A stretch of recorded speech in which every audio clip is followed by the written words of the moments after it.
അതിനു മുന്നേ ശരത് സാർ, ദേവരാഗങ്ങൾ റൗണ്ടാണ് നമ്മൾ ആദ്യം വരാൻ പോകുന്നത്. ദേവരാജ മാസ്റ്ററെ കുറിച്ച് എന്തായാലും ഞങ്ങൾക്ക് കേൾക്കണം. അല്ല, ദേവരാജ മാഷിനെ കുറിച്ച് പറയാൻ ഒട്ടും ഞാൻ ആളല്ല. പിന്നെ എനിക്ക് അറിയാവുന്നതൊക്കെ പറയാവുന്നേ ഉള്ളൂ. കാര്യം നമ്മൾ ജനിച്ചപ്പം മുതൽ കേൾക്കുന്ന പാട്ടുകളുടെ സൃഷ്ടികർത്താവ്.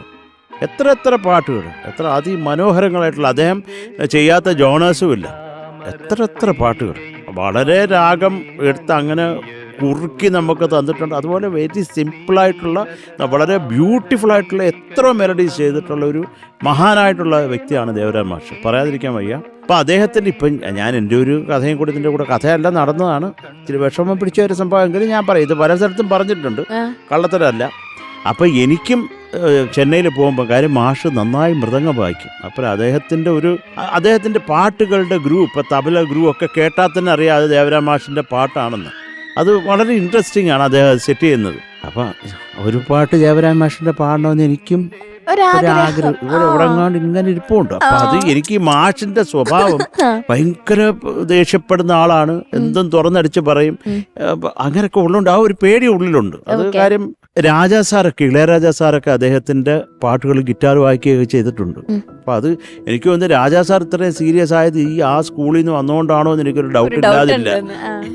ഇല്ലാതെ സാറ് പാവമായിരുന്നു. അപ്പോൾ ദേവരാജ മാഷ് അങ്ങനെയാണ്. കാരണം ഞാൻ നേരിട്ട് പല ഇൻസിഡൻസ് കണ്ടിട്ടുണ്ട്. അപ്പം അത് അപ്പോൾ ഞാൻ എൻ്റെ അങ്കിള് ഡോക്ടറാണ്. പിന്നെ എൻ്റെ ഫ്രണ്ട് ബൈജു എന്ന് പറഞ്ഞ, പിന്നെ എൻ്റെ ബ്രദർ, പിന്നെ അതല്ലാതെ രവി മാമൻ എന്ന് പറഞ്ഞ് നമ്മുടെ ഒരു മാമൻ കൊല്ലത്ത്, ഞങ്ങളെല്ലാം കൂടെ ചെന്നൈയിൽ പോയപ്പം ദേവരാജ മാഷിനെ, ഈ കാര്യം ദേവരാജ മാഷ്, ദക്ഷിണാമൂർത്തി സ്വാമി, ഇവരെയൊക്കെ ഒന്ന് കണ്ട് അവരുടെ ഒരു വരി അല്ലെങ്കിൽ അവരുടെ മുന്നിലൊന്ന് പാടുക, അത് മതി. നമുക്ക് അതേയൊക്കെ ഉള്ള ആഗ്രഹം. ഒരു പാട്ട് തരുവാണെങ്കിൽ അത് നമുക്ക് എന്താ പറയണ്ട, സ്വർഗം കിട്ടിയ പോലെ. അപ്പം അവിടെ പോയി നമുക്ക് ദേവരാജ മാഷിൻ്റെ വീട് കണ്ടുപിടിച്ചു. നേരെ അവിടെ പോയി ഷാനെ ആ ഗേറ്റിൻ്റെ പുറത്ത്, നമ്മൾ ഇച്ചിരി മര്യാദ കാണിക്കുമല്ലോ, ഗേറ്റിൻ്റെ പുറത്ത് നിൽക്കുക. നല്ല സമയമാകട്ടെ, ഒരു 10:30 മണി 11, നല്ല വെയിലുണ്ട്. അപ്പം ദേവരാജ മാഷ് പുറത്ത് ഒരു ലുങ്കി മാത്രം എടുത്ത് ഞങ്ങൾ വന്ന് കണ്ടു കേട്ടോ മാഷ്. അപ്പം അവിടെ വന്നൊരു ചെടിക്ക് വെള്ളം ഒഴിക്കുക, ഈ മറ്റേ ഓസ് വെച്ചിട്ട്. അത് ചെടിയൊന്നുമല്ല, ചെറിയ ഇത്ര ഒരു സാധനം. അത് ഞങ്ങളിവിടെ നിൽക്കുന്നതുകൊണ്ട് മാഷ് വരുന്നില്ല, അതിനങ്ങ് വെള്ളം ഒഴിച്ച് ആ ചെടി ചത്ത്. വെള്ളത്തിൽ മുങ്ങി ചെടിയുടെ മൃതശരീരം അവിടെ കിടക്കുന്നു. എന്നിട്ട് മാഷ് വരുന്നില്ല. നമ്മൾ ഇടിച്ചു കയറി പോകുന്ന ഒരു ബോറായതുകൊണ്ട് അവിടെ തന്നെ നിന്ന്. അപ്പൊ ഒരു കേരളത്തിൽ നിന്ന് വന്ന ഒരാൾ തലയിലൊക്കെ കുളുകുളാന്ന് എണ്ണയൊക്കെ പുരട്ടി, ഒന്ന് മാറിയേ എന്നോട് ഇതേ അകത്തോട്ട്, തൊട്ടടുത്താണ് മാഷ് നിൽക്കുന്നത്. അവിടെ പോയിട്ട് അദ്ദേഹത്തിന് നമസ്കാരം മാഷേ.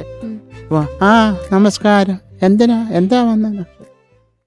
അല്ല മാഷിനെ ഒന്ന് കാണാൻ വന്നതാ എന്ന് പറഞ്ഞപ്പോ ഈ ഓസ് അങ്ങ് തിളത്തിട്ട്, ആ കണ്ടോ, ആ പോ.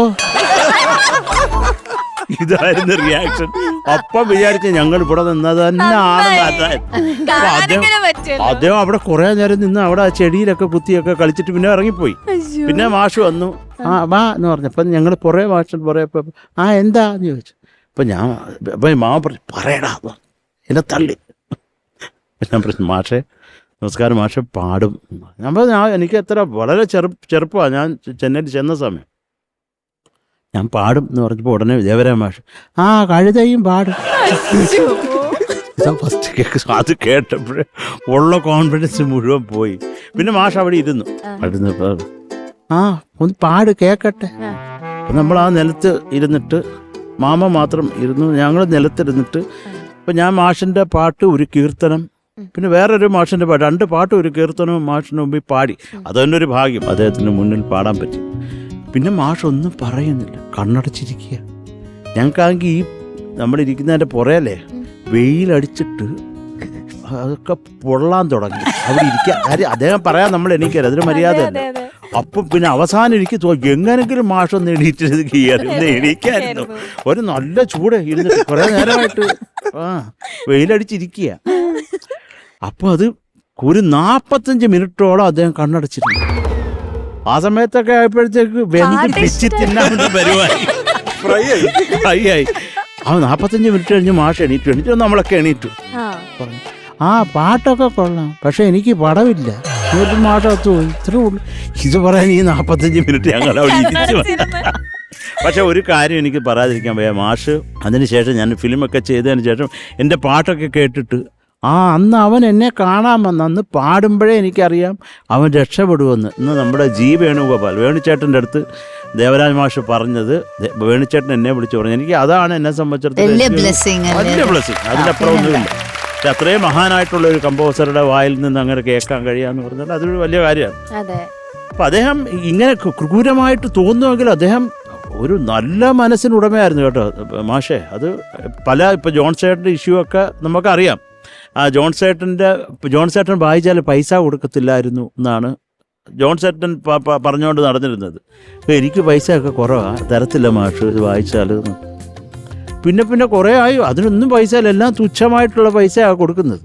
അവസാനം ജോൺ ചേട്ടൻ്റെ കല്യാണം അങ്ങനെ ഇത് ഞാൻ കേട്ടറിഞ്ഞാണ് കേട്ടോ. ഇപ്പോൾ കല്യാണ സമയം എന്തോ ആയപ്പോൾ ഞാൻ മാഷിൻ്റെ അടുത്ത് പറഞ്ഞു, മാഷേ കല്യാണമാണ്. അപ്പോൾ അത് ഞാൻ പറഞ്ഞു, നീ നാളെ അങ്ങോട്ട് വീട്ടിൽ വന്നപ്പോൾ കുറേ പൈസ എടുത്ത് കൊടുത്തു ജോൺ ചേട്ടൻ. ഇത് നിനക്ക് അന്ന് തരാതിരുന്ന നീ ഇത് എന്തെങ്കിലുമൊക്കെ ചെയ്ത് കളയുമെന്നുള്ളതുകൊണ്ടാണ്, ഇതിപ്പോൾ ഒരു പ്രയോജനം ആവട്ടെ എന്ന് പറഞ്ഞ് കൊടുത്തു. മഹാനായ മനുഷ്യൻ, വളരെ ക്വാളിറ്റിയുള്ള, അതുപോലെ വരികളൊക്കെ അതിൻ്റെ അർത്ഥം ഒരിക്കലും ചോർന്നു പോകാതെ, അത് മലയാള ഭാഷയോടുള്ള അദ്ദേഹത്തിൻ്റെ പരിജ്ഞാനവുമാണ്. അത് നമ്മൾ എടുത്തു പറയേണ്ട ഒരു കാര്യമാണ്. മലയാള ഭാഷ അത്ര ഭംഗിയായിട്ട് അറിയാം, സംഗീതം പോലെ. അവരത്രയും ഒരു ലെജൻഡ്. നമുക്ക് കുഞ്ഞുങ്ങൾക്കൊക്കെ അദ്ദേഹത്തിൻ്റെ ഒരു ബ്ലെസ്സിങ് ഉണ്ടാവും എന്നാണ് എനിക്ക് തോന്നുന്നത്. കാര്യം അത് അങ്ങനെയുള്ള ലെജൻസ് ഒന്നും നമ്മളെ വിട്ട് പോകത്തില്ല. അവർ ഇവിടെയൊക്കെ തന്നെ ഉണ്ട്. കാരണം നമ്മൾ അവരുടെയൊക്കെ പാട്ട് കേൾക്കാതെ നമുക്കൊരു ദിവസം പോകത്തില്ലല്ലോ പാർക്ക്. നമ്മൾ അവരുടെയൊക്കെ പാട്ട് കേട്ട് അതിലാണ് നമ്മൾ ജീവിക്കുന്നത്. സത്യം പറഞ്ഞാൽ അങ്ങനെയാണ്. അപ്പം ദേവരാജ് മാഷിൻ്റെ അനുഗ്രഹം ഞങ്ങൾക്കൊക്കെ ഉണ്ടാവട്ടെ ഈ ഒരു റൗണ്ടിൽ നിന്ന് ഞങ്ങൾ പ്രാർത്ഥിക്കുന്നു ആത്മാർത്ഥമായിട്ട്. പിന്നെ നമുക്ക് പ്രൗഡായിട്ടുള്ളൊരു മൊമെന്റും കൂടെ ഉണ്ട്. നമ്മുടെ ജോസൂട്ടി ചേട്ടനൊക്കെ വർക്ക് ചെയ്തിട്ടുണ്ട് ദേവരാജ മാസ്റ്ററുടെ കൂടെ അല്ലേ? ജോസൂട്ടി എനിക്ക് ഒന്ന് 100 വർഷമായിട്ട് വയലിൻ വായിക്കുന്നു. ജോസൂട്ടി ചേട്ടനും പിന്നെ ജെയിൻ ചേട്ടനും അല്ലേ? രണ്ടുപേരും വർക്ക് ചെയ്തിട്ടുണ്ട്. സൂപ്പർ. യെസ്.